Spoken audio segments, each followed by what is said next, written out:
Welcome to the garden path once again, and we're still talking about ground covers. I have some heath and some heather that I really enjoy, and some people use them to really good effect as ground covers. You need a dry, sunny place for them to thrive with good drainage. This is winter heath, and the flowers are finished now, but it will actually bloom through the snow. And the plant directly beside it is one of the heathers that I have, and it will be blooming in the fall. So that's the primary difference. Most of the heaths bloom winter and spring, and the heathers are more inclined to bloom in the fall. More plants for dry, well-drained locations are the lavender, which suffered somewhat over the winter-spring wet, but it's come back.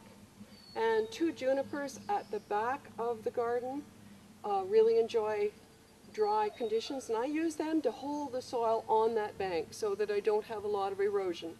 And beside the junipers, that little blue flower, which is almost a weed and will spread like crazy, is a veronica. The common name is speedwell.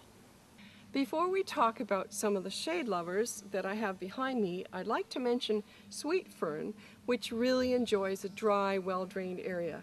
You can't plant it in your garden, and I absolutely love it. So when it comes up, I'm very careful to leave it. It doesn't transplant. I've tried that.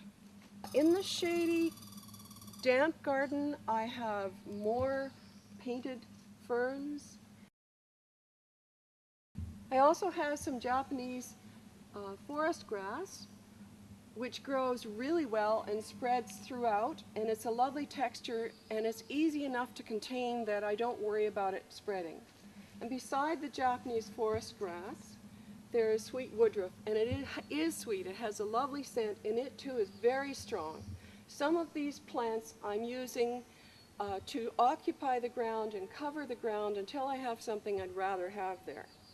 This little grass, which is really pretty and does very well, is looking awful right now because the dogs ate all of the tips. So that's about it for the garden path today, and I think I've had enough of the black flies. I hope we'll see you again soon.